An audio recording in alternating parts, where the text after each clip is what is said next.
1967 लक्ष्मी नारायण का चित्र बहुत क्लियर है। कैसे?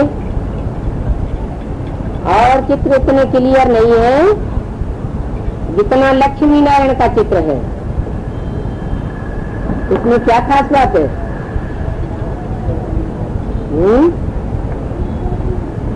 इसमें स्पष्ट रचयिता और रचना की पहचान है। लक्ष्मी नारायण के चित्र में कौन है रचयिता?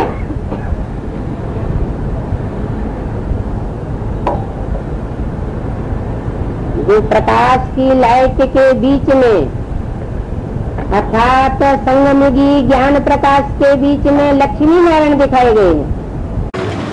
जो कि नारायण का अर्थ है असली। नार माना जल, ज्ञान जल, उसे ज्ञान जल कहो, ज्ञान प्रकाश कहो, बात एक ही है। उस ज्ञान प्रकाश की दुनिया के बीच में रहने वाले लक्ष्मी नारायण एड़ी से चोटी तक ज्ञान के रंग में रंगे हुए हैं। वो है रचयिता नई दुनिया की। और उनके नीचे दिखाई गई है उनकी रचना।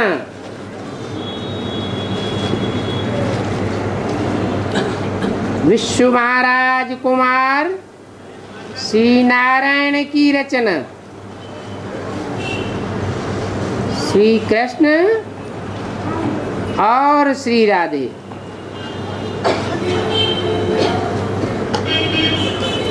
स्पष्ट दिखाया गया है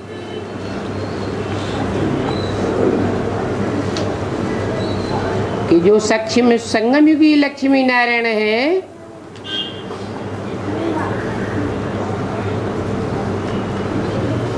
वो अपना वाइब्रेशन खुद बनाते हैं।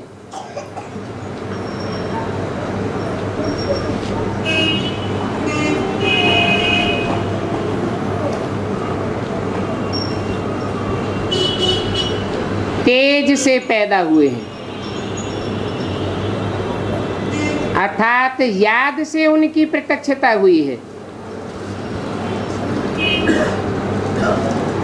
और याद की स्टेज, वो निराकारी स्टेज उनको प्रत्यक्ष करती है।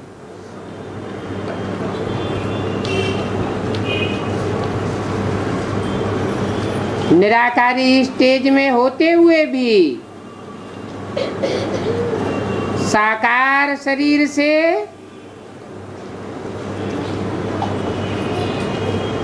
निर्मल वायुमंडल वाले दिखाए गए हैं।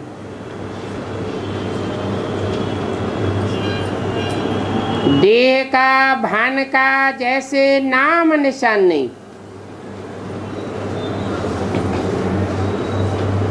सतयुग की जो रचना होगी, फर्स्ट प्रिंसेस राधा कृष्ण,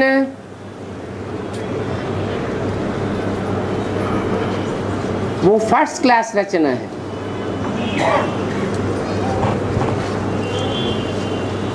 क्योंकि वाइब्रेशन से उनकी पैदाइश होती है।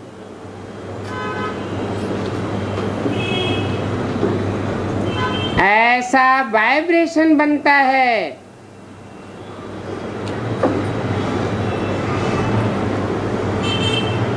लक्ष्मी नारायण की याद का कि वो वाइब्रेशन राधा कृष्ण को जन्म देता है। वाइब्रेशन अर्थात देह भान का नाम नहीं। राधा कृष्ण से जो रचना होगी वो दृष्टि की औलाद होगी, दृष्टि के आकर्षण से पैदा होगी। जो चित्र में दिखाया गया है कि राधा कृष्ण एक दूसरे को फिर भी देख रहे हैं स्नेह की दृष्टि से, और लक्ष्मी नारायण एक दूसरे को दृष्टि मात्र से भी नहीं देख रहे, सिर्फ वाइब्रेशन मात्र एक दूसरे का एक दूसरे में स्नेह युक्त होता है। इसलिए बोला कि लक्ष्मी नारायण का चित्र बहुत क्लियर है। वो चित्र है चरित्र को दिखाने वाला। कैसी दुनिया बनाई उन्होंने अपनी, एक वाइब्रेशन वाली दुनिया बनाई, अब बेविचारी वाइब्रेशन की दुनिया।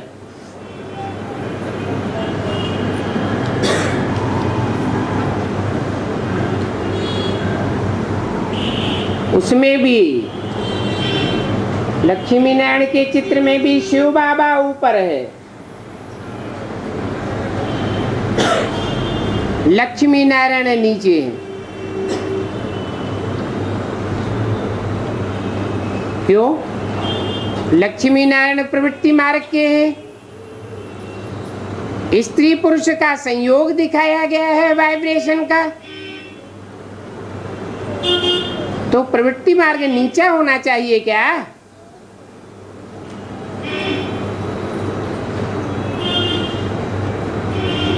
शिव बाबा ऊपर दिखाया गया है।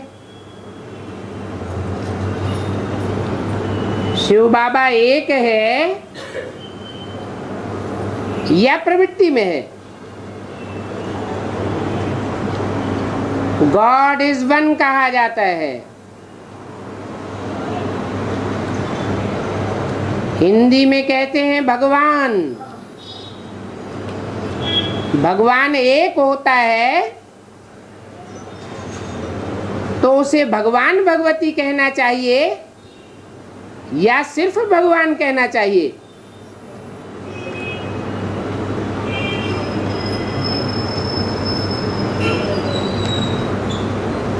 कलयुग के अंत में मनुष्य मात्र झूठा हो जाता है।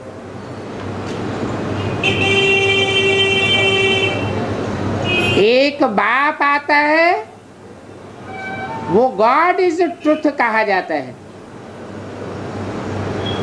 एक सद्गुरु निराकार। सद्गुरु का मतलब ही है एक सच्चा गुरु, बाकी सब झूठा रास्ता बताने वाले। तो गॉड फादर ऊपर में बैठा हुआ है। उसमें भी दिखाते हैं त्रिमूर्ति, ब्रह्मा की मूर्ति, विष्णु की मूर्ति और शंकर की मूर्ति। परंतु तीनों मूर्तियों में भी टाइटल दिया जाता है देव देव महादेव। गॉड इज वन, तो गॉड का बच्चा भी वन कहा जाता है। वो दो में प्रत्यक्ष नहीं होता। वो निराकार शिव ज्योति बिंदु मनुष्य जाति की ऊंचे से ऊंचे एक मनुष्य में प्रवेश होता है। उसका नाम शास्त्रों में रखा गया है प्रजापति। ये अंत का नाम है। बाबा ने आदि का नाम दिया प्रजापिता। पिता से ही सृष्टि की उत्पत्ति होती है। तो शिव बाबा ऊपर में है और भगवान भगवती का टाइटल लेने वाले प्रवृत्ति मार्ग के लक्ष्मी नारायण फिर भी नीचे है। इसलिए सन्यासियों ने जो अपन को शिवोहम का टाइटल देते हैं, वो गृहस्थियों को गिरिहस्थी मानते हैं और अपन को श्री श्री 108 जगत गुरु का टाइटल देते हैं। क्यों? लक्ष्मी नारायण नीचे क्यों और शिव बाबा गॉड फादर ऊपर क्यों?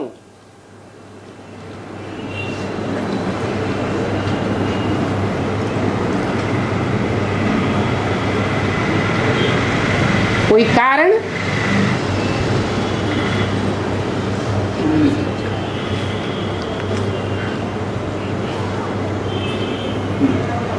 लक्ष्मी नारायण जो है उन्होंने पढ़ाई पढ़ी या नहीं पढ़ी? पढ़ी। किससे पढ़ाई पढ़ी? शिव बाबा से पढ़ाई पढ़ी। 2 से पढ़ाई पढ़ी या 1 से पढ़ाई पढ़ी? 1 से पढ़ाई पढ़ी। और जिस 1 से पढ़ाई पढ़ी वो एक ही सच्चा, इसलिए सत्यनारायण की कथा गाई हुई है, सत्य लक्ष्मी की भी कथा नहीं गाई हुई है।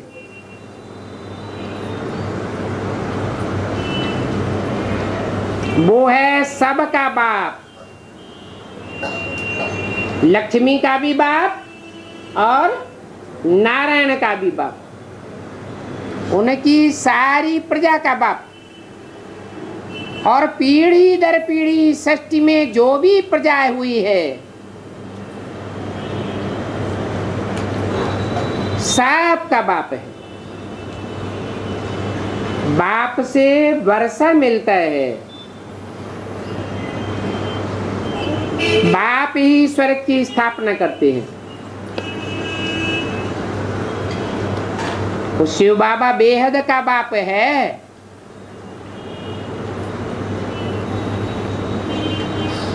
सिर्फ लक्ष्मी नारायण का बाप नहीं है। हाँ, लक्ष्मी नारायण ने ऊंचे से ऊंचे पुरुषार्थ किया तो स्वर्ग के मालिक बने, विश्व के मालिक बने।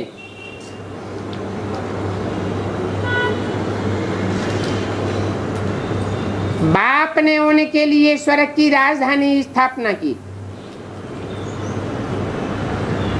विश्व के राज्य की स्थापना की।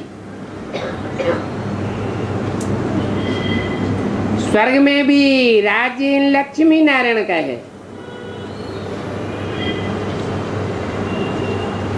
क्योंकि लक्ष्मी नारायण ही स्वस्थिति में पहले स्थित होते हैं।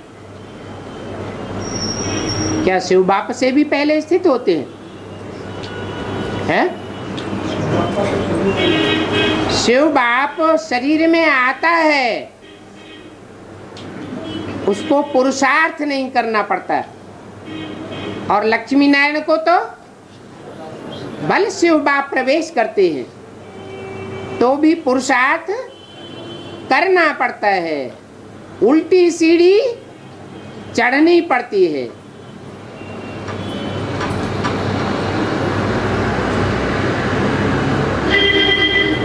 इन लक्ष्मी नारायण का राज्य 5000 वर्ष पहले भी था। तो वो राज्य फिर कहाँ गया?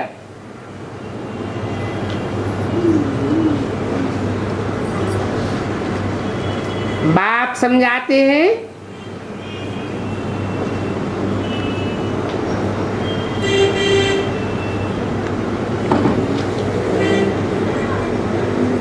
कि ये लक्ष्मी नारायण ही विष्णु बनते हैं।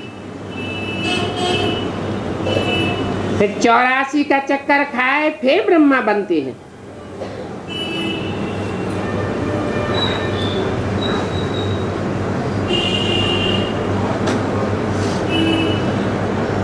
जो विश्व महाराजन लक्ष्मी नारायण हैं, वो चक्कर खाकर पहले क्या बनते हैं? पूरा चक्कर लगाने के बाद 5000 वर्ष का क्या बनते हैं?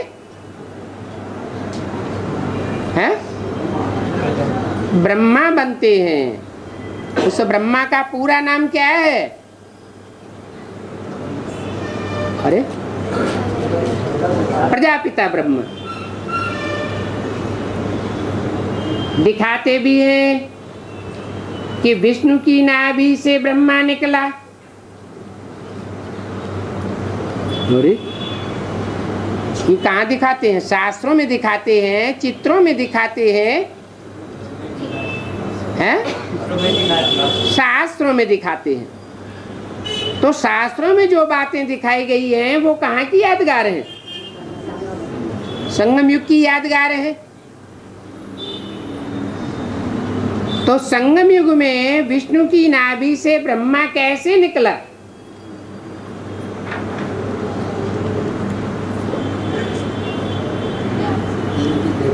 है? हाँ हाँ, वो विष्णु कौन? विष्णु को एक को तो नहीं कहा जाता, विष्णु तो कहा जाता है दो के संस्कारों के मेल को। उनके संस्कारों का मेल जितना होता है कलयुग के अंत में भी, अंतिम जन्म में भी, उतना और कोई जोड़े का संस्कार का मेल नहीं होता। तो कौन सा जोड़ा है? जो पहले पहले दिखाया गया, विष्णु की नाभि से ब्रह्मा निकला। यज्ञ के आदि में कहें तो कौन है? हाँ, यज्ञ के आदि में जरूर कहेंगे कि जो थे विष्णु रूप में वो ही अंत में लक्ष्मी नारायण बने। पहले पहले पहला ब्रह्मा होगा तो पहला नारायण बनेगा।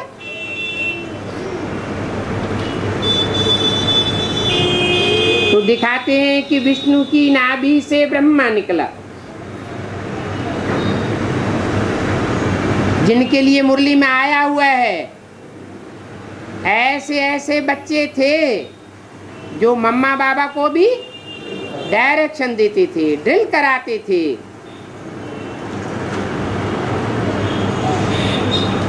हम समझते थे ये तो बहुत ऊंचे नंबर माला में जाने वाले हैं।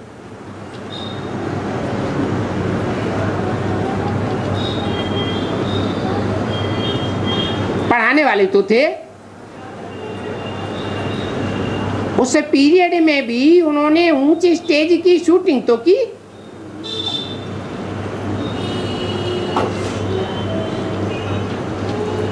तो वो युगल जोड़ा क्या आपस में लड़ भिड़ करके अलग हुआ होगा? है? उसके लिए तो अंतिम जन्म का भी गायन है शास्त्रों में। विष्णु की नाभि से ब्रह्मा निकला। तो अंतिम जन्म का भी गायन है। तो जो आदि में सो अंत में होता है।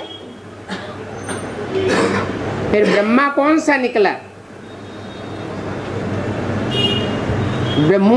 विष्णु की नाभि से ब्रह्मा निकलने में 1 सेकंड का टाइम बताया या लंबा टाइम बताया?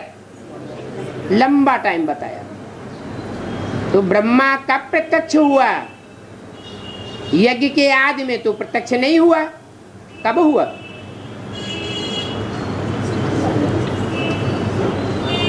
पहले बाबा मुरली नहीं चलाते थे,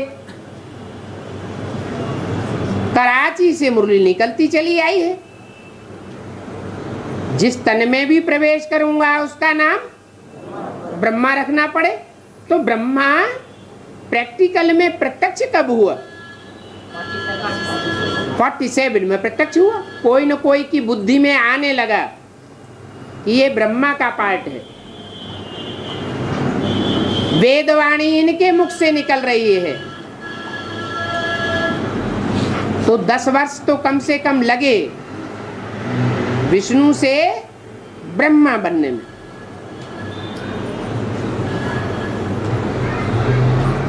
फिर कहेंगे ब्रह्मा की नाभि से विष्णु निकला।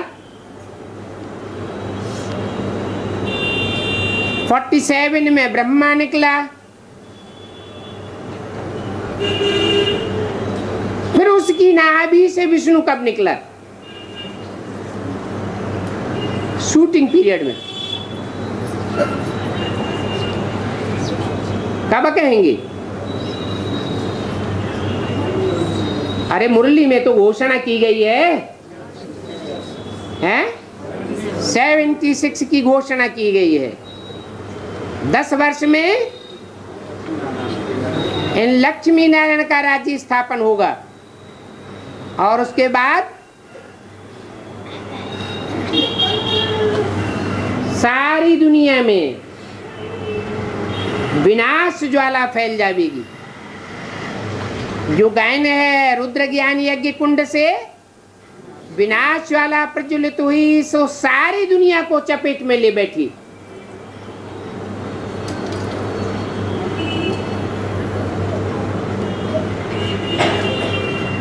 तो ब्रह्मा सो विष्णु, विष्णु सो ब्रह्मा देवता बना, फिर 84 जन्म लेते हैं। बाप समझाते हैं कि तुम 84 जन्मों को नहीं जानते हो।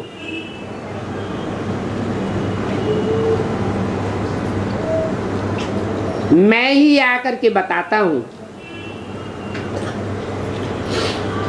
तुम माना कौन है? जो भी बाप से सन्मुख बैठकर पढ़ने वाले बच्चे हैं, उनके लिए बोला। अच्छा, बाप कहते हैं मैं जिस तन में प्रवेश करता हूं उसमें इमर्ज करके बोलता हूं। तो जब इमर्ज करके बोलता हूं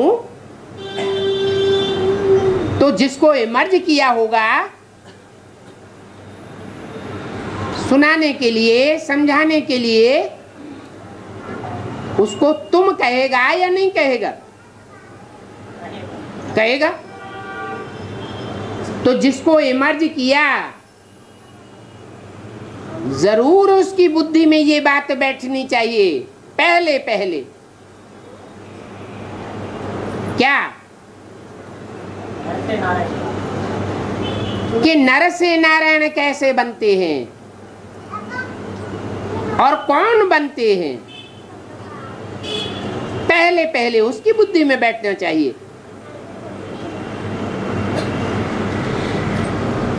सन 47 से मुरली निकलती चली आई है और 69 18 जनवरी तक मुरली निकलती रही। मुरली को सुना तो गया, लेकिन उसके रहस्य को क्या पूरा समझा गया?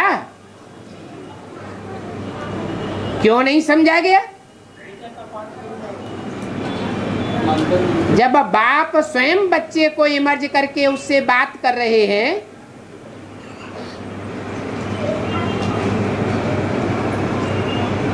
तो बाप भी समझाने वाला है और बच्चा भी समझने वाला है।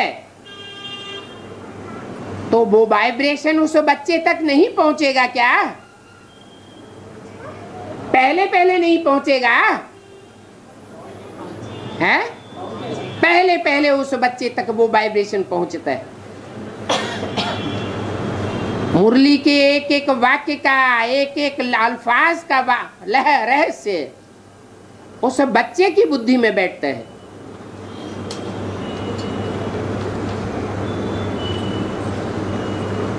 तो जब रहस्य बुद्धि में बैठेगा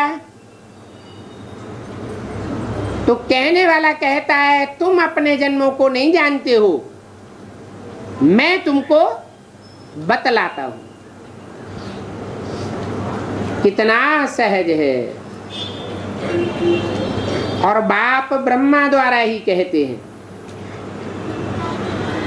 क्या? बाप पहले पहले किसके द्वारा कहते हैं? ब्रह्मा द्वारा ही कहते हैं कि मुझ पारलौकिक बाप को याद करो।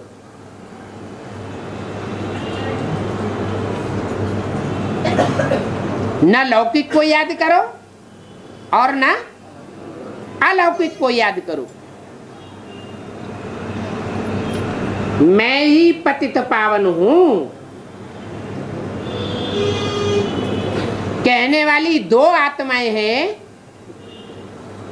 या एक आत्मा है? दो आत्माएं कहने वाली है मैं ही पतित पावन हूं। मैं एक के लिए कहा जाता है, दो के लिए? दो नहीं हो सकती, एक ही आत्मा है। आत्मा भी एक है और दो आत्माएं होते हुए भी पर्सनालिटी एक है। मैं ही पतित पावन हूं। जो पतित पावन कहता है कि मैं तुम्हारी आत्मा रूपी बिठैया को और शरीर रूपी नवैया को, दोनों का खिवैया एक हूं, तो पर्सनालिटी के रूप में खिवैया है या सिर्फ आत्मा के रूप में खिवैया है? नवैया को खोया जाता है और नवैया में बैठने वाली आत्मा उसको पार लगाया जाता है। कहे के पार जाना है? ये विषय सागर के पार जाना है, क्षीर सागर में जाना है।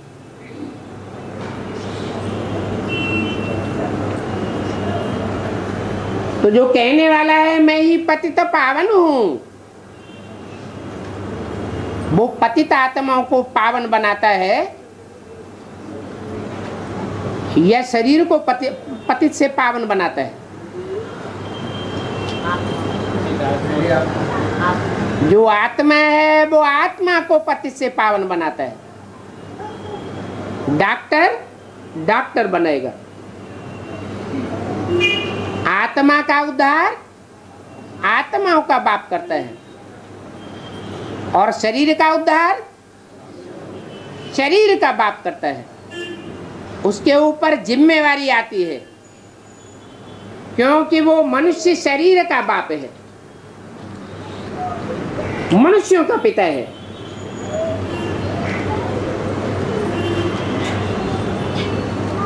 लेकिन कहते हैं पारलौकिक बाप को याद करो। ये जो मनुष्य सृष्टि का बाप है ये पारलौकिक बाप कहा जाएगा या लौकिक बाप कहा जाएगा? है?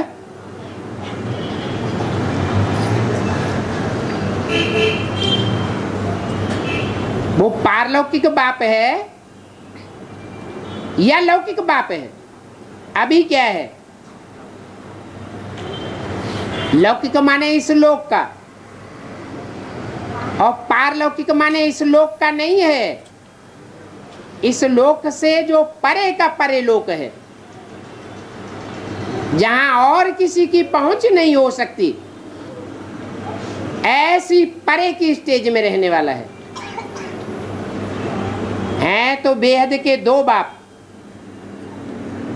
एक आत्माओं का बाप और दूसरा मनुष्य सृष्टि का बाप। मनुष्य सृष्टि का बाप ऑलराउंड पार्टधारी होने के नाते जास्ती से जास्ती टाइम इस लोक में रहता है या पारलोक में रहता है? इस लोक में रहता है। भले बेहद का बाप है तो भी लौकिक है या पारलौकिक है? लौकिक है। और बिंदु बिंदु आत्माओं का बाप पारलौकिक है। लेकिन याद किसको करना है? पारलौकिक बाप को याद करो तो तुम्हारी कट योग बल से भस्म हो जाएगी। क्या ये जो तुम योग लगाओगे स्वयं को आत्मा समझ करके, बिंदु समझ करके, सुप्रीम सोल बाप के साथ अपने को अटैच करोगे तो उस योग बल से तुम्हारी कट उतर जाएगी। कट आत्मा की याद की है या देह की याद की है? आत्मा की याद से कट चढ़ती है, देह की याद की कट है। वो चाहे प्रजापिता की देह हो, चाहे कोई ब्रह्मा की देह हो, चाहे कोई ब्रह्मा कुमार कुमारी की देह हो, अगर सिर्फ देह याद की और उसमें ज्योति बिंदु शिव को ही नहीं याद किया तो कट चढ़ेगी या उतरेगी? चढ़ेगी। इसलिए बोला साकार में निराकार को याद करो। याद भी तुम्हारी प्रवृत्ति मार्ग की है। क्या? जो याद है वो भी प्रवृत्ति मार्ग की याद है। ये याद की यात्रा है। अपन को आत्मा समझो और माम एकम याद करो।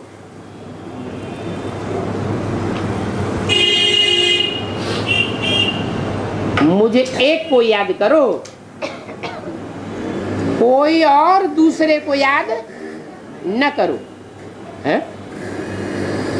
अगर बिंदु की ही बात होती माम एकम तो कैसे पता चलेगा कि हमने दूजम बिंदु को याद किया, तीजम को याद किया, चौथम को याद किया, 10-25 को याद किया?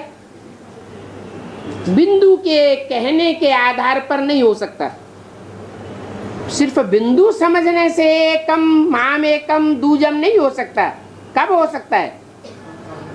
जब साकार में प्रवेश करे, मुकर्रर रथ में प्रवेश करे, तब कहा जाए माम एकम याद करो।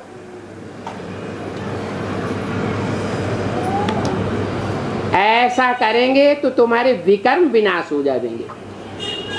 कौन से कर्म? वि माने विपरीत कर्म। ऐसे कर्म जो तुमने आत्मिक स्थिति में रहकर नहीं किए हैं, स्व स्थिति में रहकर नहीं किए हैं। कौन सी युग में नहीं किए? द्वापर से लेकर कलयुग तक और संगम युग में भी ढेर सारे कर्म होते रहते हैं जो कैसे नहीं किए हैं? स्व स्थिति में स्थित होकर नहीं किए हैं। इसलिए वो विकर्म बन गए हैं, विपरीत कर्म बन गए हैं। और कौन से युग में स्व स्थिति में रहकर कर्म करते हैं? सतयुग त्रेता में स्व स्थिति में रहकर कर्म करते हैं, इसलिए वहां कोई भी कर्म नहीं बनता। और इसके अलावा और कौन सा युग है जिसमें स्व स्थिति में रहकर भी कर्म कर सकते हैं? पुरुषोत्तम संगम युग है। यहाँ विकर्म भी होते हैं और यहाँ अकर्म भी कर सकते हैं, सुकर्म भी कर सकते हैं। तो बोला तुम्हारे विकर्म विनाश हो जाएंगे, फिर तुम ही यह बन जाएंगे। क्या बन जाएंगे? ये लक्ष्मी नारायण बन जाएंगे। अभी तुम ब्राह्मण हो, माने क्या नहीं हो? देवता नहीं हो। देवता माना संपूर्ण और ब्राह्मण माना संपूर्ण। ब्राह्मण माना देवता। और सिर्फ ब्राह्मण कहा जाए तो अपूर्ण है। अभी अभी ऊंची स्टेज और अभी अभी नीची स्टेज।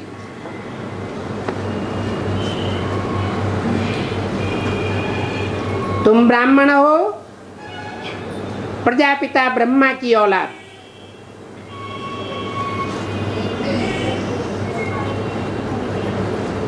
सिर्फ ब्रह्मा की औलाद नहीं हो, किसकी औलाद हो? प्रजापिता ब्रह्मा की औलाद। जैसे कहते हैं हम अम्मा बाप की औलाद हैं, माँ बाप की औलाद हैं, ऐसे कहना अच्छा नहीं माना जाता कि माँ की औलाद हैं हम सिर्फ। नहीं, माँ बाप दोनों की औलाद हैं। बाप ने समझाया है कि बाप ही आकर आत्माओं को ज्ञान देते। ज्ञान कब मिलता है? अम्मा के रूप में आते हैं तो ज्ञान नहीं देते हैं। किसी को ज्ञान मिला है? अरे कोई ब्रह्मा कुमार कुमारी ये कहेगा कि हमको ज्ञान मिल गया, मैं आत्मा कौन? अथवा इस सृष्टि रूपी रंगमंच पर मुझे आत्मा का कौन सा विशेष पार्ट है?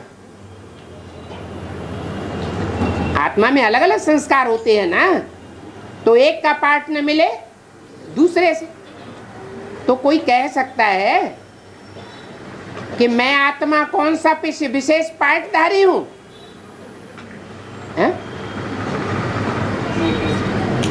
अगर नहीं कह सकता है तो इसका मतलब आत्मा का भी ज्ञान नहीं मिला, और आत्मा का ज्ञान नहीं मिला तो निश्चयात्मक बुद्धि से जरूर पारलौकिक बाप का भी ज्ञान नहीं मिला। निश्चयात्मक बुद्धि से अगर बाप को पहचान लिया, जब बच्चा पैदा होता है तो पैदा होते ही बाप की मिल्कियत का वारसदार बन जाता है।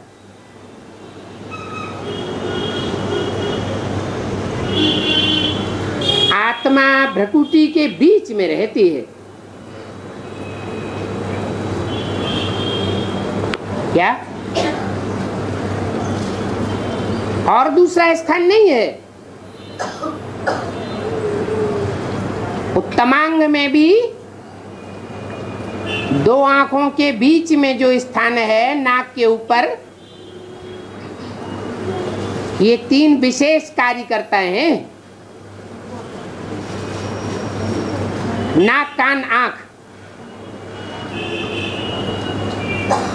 इन विशेष कार्यकर्ताओं के बीच में रहती है।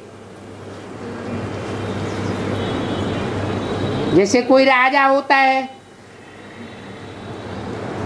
तो अपने विशेष सेनापतियों और आमात्यों के बीच में रहता है।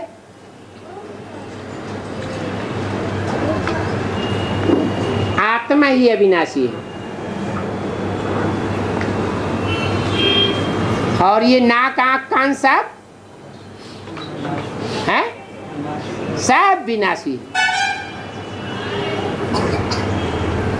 आत्मा अविनाशी है, परंतु अभी तो वापस जाना है।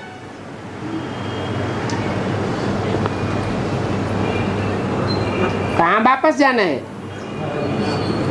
आत्माओं के लोक में वापस जाना है। इसलिए बाप कहते हैं कि अपन को आत्मा समझो और बाप को ही याद करते करते तमो प्रधान से सतो प्रधान बन जाओ, और कोई दूसरा रास्ता नहीं है। जैसे जैसे उतरे हो वैसे ही चढ़ते भी हो। कैसे उतरे हो? है ऊपर से जब नीचे उतरे तो ढेर की ढेर आत्माओं के संग के रंग में आते गए, देहधारियों के संग के रंग में आते गए, नीचे उतरते गए, देह की कट चढ़ती गई, देहधारियों की स्मृति की कट चढ़ती गई। ऐसे तो नीचे उतरे, अब ऊपर चढ़ने के लिए उल्टा करना पड़े। क्या करना पड़े? जिन जिन देहधारियों का जन्म जन्मांतर संग किया है वो अभी शूटिंग पीरियड में हिसाब किताब लेने आवेंगे। स्मृति में हिसाब किताब लेने तो आते हैं ना, हैं? आते हैं। अब क्या पुरुषार्थ करना है? हैं? उन देहधारियों को देखते हुए नहीं देखना, उनकी बातों को सुनते हुए नहीं सुनना। इसलिए मुरली में बोला, लौकिक संबंधियों से न कुछ पूछना है और न उनकी मत पर चलना है। अगर उनकी मत पर चल पड़ेंगे तो क्या होगा? है? फिर नीचे गिरना शुरू हो जाएगा। उनसे पूछते हैं, इसका मतलब बाप को भूले हुए। तो जैसे जैसे नीचे उतरे हो, देहधारियों से बुद्धि योग चिपकता रहा है, ऐसे ही उसी तरीके से अब ऊपर चढ़ना है। क्या करना है? देहधारियों से बुद्धि योग तोड़ना है और एक बाप से जोड़ना है। माना सतयुग आदि से ही ये जोड़ तोड़ शुरू हो जाती है।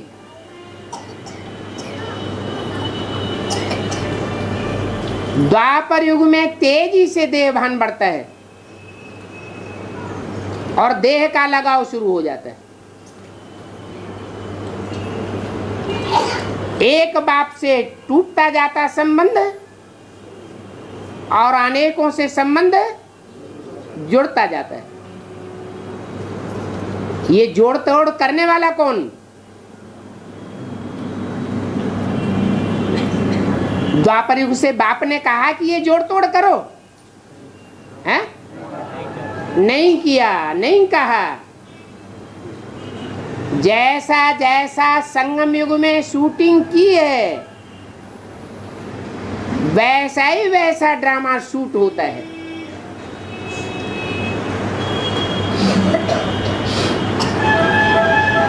न पारलौकिक बाप ने कराया न किया,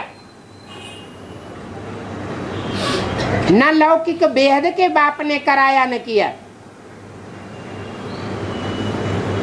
हर एक आत्मा स्वतंत्र रही। किस बात में? है? चाहे जिससे जितने भी संबंध देह के जोड़े और बाप से कितना ही तोड़ना चाहे तो तोड़े। कोई आत्मा ऐसी रही भाग्यशाली कि अनेक जन्मों में भी एक से नहीं तोड़ा, बल आखिरी जन्म में माया उनको भी धराशायी कर देती है। तो ज्यादा मेहनत किसको महसूस होगी पुरुषार्थ करने में, और ज्यादा सहज किनको लगेगा? नहीं समझ में आया? हैं? अरे कुछ आत्माएं ऐसी हैं द्वापर युग से तेजी से उतरती तो हैं, सभी उतरती है, लेकिन उन्होंने बाप को नहीं छोड़ा। बाप से दोस्ती का हाथ मिलाए कर रखा जन्म जन्मांतर, औरों से भी जोड़ा तो, लेकिन एक से तोड़ा नहीं। बल आखिरी जन्म में नीचे गिर गए और औरों ने क्या किया? एक से तोड़ते गए और औरों से जोड़ते गए। तो फायदे में कौन रहे? सहज पुरुषार्थ किनका होगा और कठिन पुरुषार्थ किनका होगा? मोहब्बत मोहब्बत के आधार पर पुरुषार्थ सहज किनका होगा, और मोहब्बत न होने के कारण मेहनत का पुरुषार्थ किसका होगा? अरे 63 जन्मों में भी जिन्होंने एक के साथ मोहब्बत का हाथ जोड़ करके रखा है जन्म जन्मांतर, उनको तो बहुत सहज होगा। और जिन्होंने एक के साथ तोड़ते रहे और औरों के साथ जोड़ते रहे, उनको कठिन होगा। भले इस बात की भी शूटिंग द्वापर कलयुग में भी जो पार्ट बजाया, उसकी भी शूटिंग कहाँ होती है? संगम युग में यहाँ शूटिंग हो रही है। और शूटिंग करने वाले बेखौफ होकर के शूटिंग कर भी रहे हैं। क्या उनकी बुद्धि में ये बात है? ये पॉइंट याद रहता है? हैं? नहीं याद रहता है। इसलिए आसमान में भी जो सितारे हैं यादगार, वो दिखाए जाते हैं। कोई 2-3 सितारे लगातार साथ साथ रहते हैं, भले ध्रुव तारे से कितना भी दूर चले जाएं, लेकिन साथ साथ रहते हैं। और कोई सितारे ध्रुव तारे के नजदीक आसपास चक्कर काटते हैं। तो भांति भांति के पार्टधारी ये नहीं कह सकते कि भाग्य विधाता भाग्य को जो हमारे किस्मत में लिख दिया,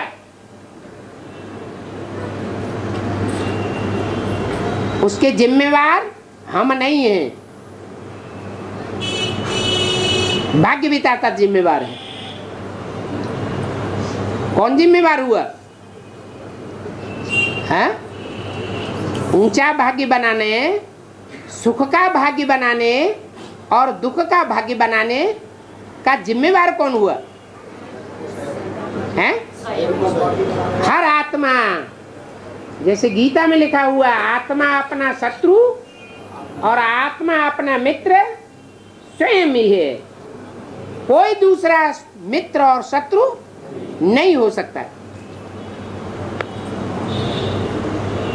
गॉडफादर, ऊंचते ऊंच परम पिता परमात्मा शिव भी न किसी का मित्र है न किसी का शत्रु है।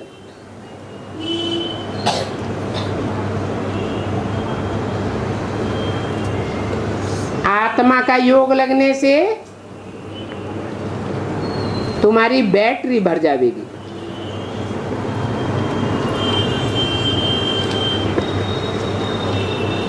अभी तुम्हारा दीवा बुझ गया है क्योंकि बैटरी खाली हो गई है।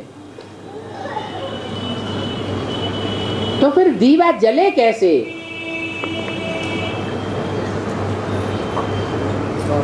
जैसे बैटरी खाली हो जाती है या खाली होने वाली होती है, तो बल्ब कभी जलता है कभी नहीं जलता है। तो ज्योति उजियानी हो गई है, फिर ये दीवा जले कैसे? गति चाहिए।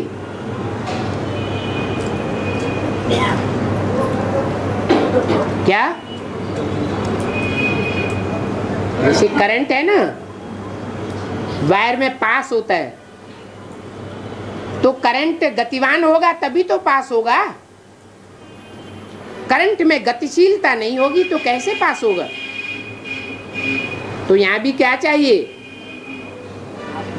आत्मा की गति चाहिए। गति ऊंची स्टेज या सदगति ऊंची स्टेज है? अरे गति ही नहीं है तो सदगति कैसे होगी? पहले तो परम धाम वापस जाना पड़े, बाद में सदगति हो या न हो या नंबरवार हो, तो आत्मा गतिशील होनी चाहिए, माना पत्थर बुद्धि न बनी रहे, भैंस बुद्धि न बनी रहे। आत्मा में मनन चिंतन मंथन चलना चाहिए,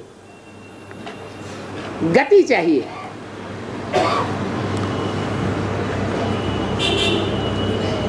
दीवा जलाते हैं तो दीवा को गतिशील करने के लिए उसमें तेल डालते हैं ना, घृत डालते हैं ना। तो यहां भी क्या डाला जाता है गतिशील करने के लिए? ज्ञान का तेल डाल रहे हैं। तो ये भी आत्मा पतित बनने से ठंडी हो गई है।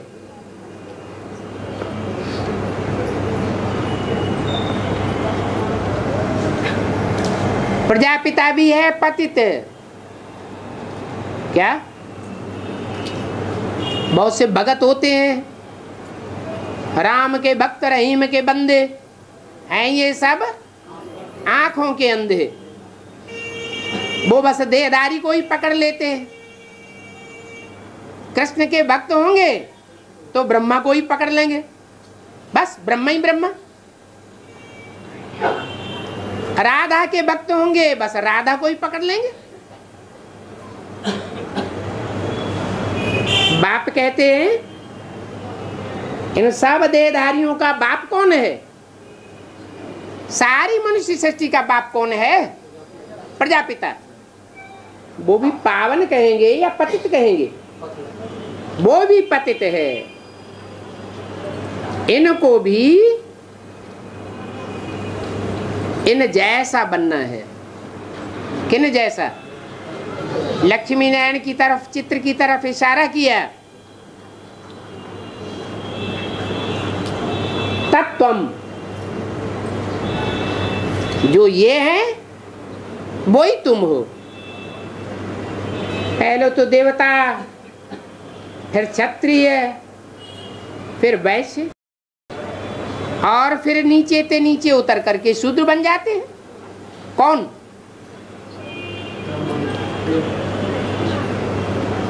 ये लक्ष्मी नारायण की बात हो रही है ना। ये पहले ब्राह्मण, फिर ब्राह्मण सो देवता, फिर क्षत्रिय, फिर वैश्य, फिर शूद्र। तुम जब देवता बनते हो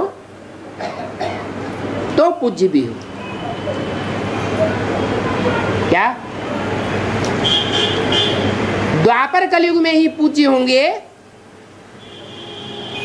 यहाँ पूज्य पने के संस्कार यहाँ भी आ जाएंगे, हैं? अभी अभी जितने पवित्र देवता बनते जाएंगे, जितना जितना संपूर्ण ब्राह्मण बनते जाएंगे, अभी भी उनकी पूजा होती जाएगी। पतित आकर उन पावन को माथा टेकेंगे। माथा टेकने का मतलब बुद्धि झुकावेंगे, उनको ऊंच समझेंगे और अपन को नीच समझेंगे। सतयुग त्रेता में पूज्य, फिर द्वापर कलयुग में पुजारी बनते हो। बाप कहते हैं मैं तो एवर पूज्य ही हूं।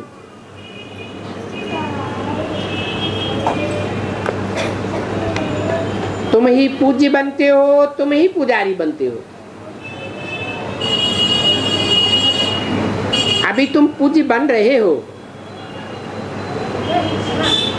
इस समय तुम ही बाप से वर्षा ले रहे हो। सतयुग का माया पर भी जीत पाने के लिए बल होना चाहिए। काहे का? माया पर जीत पाने के लिए कौन सा बल चाहिए? आत्म बल कहो, योग बल कहो, क्योंकि आत्मा में बल भी कहाँ से आता है? बाप की याद से आता है। और फिर ज्ञान को भी बल कहा जाता है। जो सच्चा बाप आकर के, सच्चा टीचर, सच्चा सदगुरु बनकर जो सत्य ज्ञान देते हैं, उस ज्ञान को जो जितना धारण करते हैं उतने बलवान बनते हैं।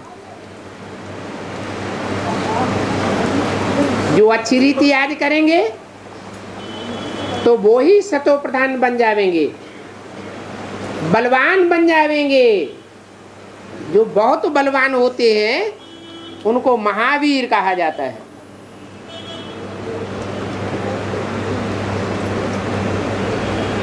कौन से धर्म में महावीर की मान्यता है? जैन धर्म में महावीर की मान्यता है। अगर थोड़ा योग होगा तो अंत में प्रजापद पावेंगे, क्योंकि प्रजा अंत में निकलेगी, अपने पद को अंत में पहचानेगी या अभी पहचानेगी। अंत में प्रजा निकलेगी, अपने पद को पहचानेगी।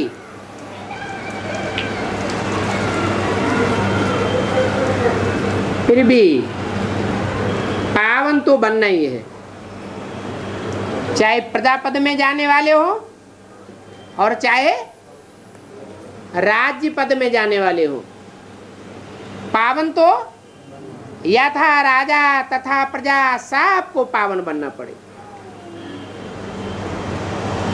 और दैवी गुण भी धारण करने हैं।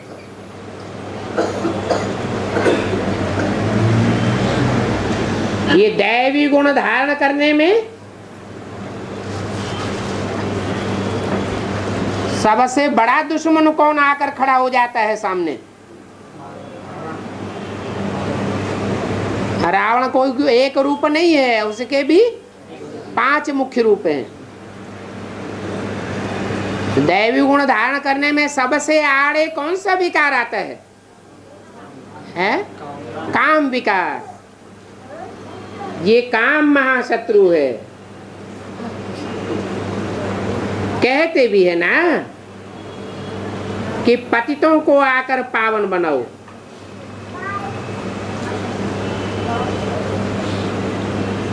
तो इस्लामी ज्यादा पतित बनते हैं जो महाकामी की लिस्ट में है, व्यभिचारी की लिस्ट में है,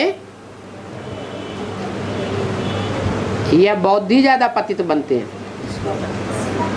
या क्रिश्चियन ज्यादा पतित बनते हैं। द्वापर युग शुरू होता है, पहले पहले जास्ती पतित होना कौन शुरू करते हैं? इस्लाम धर्म की आत्माएं। तो कहते भी हैं पतितों को पावन बनाओ। क्रोधी को पतित नहीं कहेंगे, क्रोध करने से कोई पतित नहीं होते।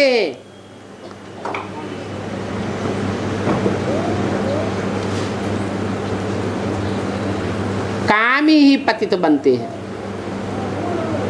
ये बात है कि काम की आस पूरी नहीं होती है तो क्रोध में आ जाते हैं, वो बात अलग। लेकिन क्रोधी को पतित नहीं कहा जाता। इसलिए नई दुनिया बनेगी तो विधर्मियों के बीच सबसे पहले जीते जी कौन मरेंगे? जीते जी पहले वो ही मरेंगे जिन्होंने अपनी आत्मा को पावन बनाया होगा। अपनी आत्मा को पावन पहले वो ही बनावेंगे जो बाप के प्रति पहले पहले समर्पण बुद्धि हुए होंगे। तन भी तेरा, ये मन भी तेरा, और जो भी धन है वो सब सब तेरा, मेरा कुछ नहीं। तो समर्पण होने में सबसे आगे कौन जाता है? माया समर्पण होने में सबसे आगे जाती है।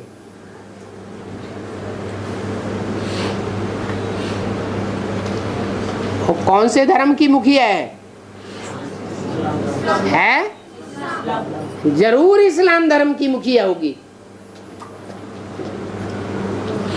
मुखिया सबसे पहले आगे कदम बढ़ा दे, तन से, मन से, धन से समर्पित होने से पहले बुद्धि से ही समर्पण हो जाती है। सबसे बड़ा समर्पण है बुद्धि का समर्पण। ये मन बुद्धि का अहंकार जल्दी नहीं जाता है। बल कोई देखने में आवे कि तन भी पूरा अर्पण कर देता है,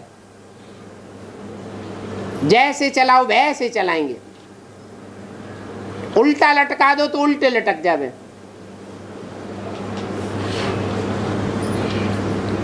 मारपीट कर दो तो भी परवाह नहीं, तन की कोई परवाह नहीं, जैसे चलाओ। धन भी पूरा अर्पण कर देते हैं, लेकिन मन बुद्धि को अर्पण नहीं करते। तो माया सबसे पहले मन बुद्धि से पूरा अर्पण हो जाती। जब मुखिया अर्पण हो जाता तो उसकी सारी प्रजा, उसमें भी एक गुण आ जाता है कि वो पहले अर्पण होते हैं।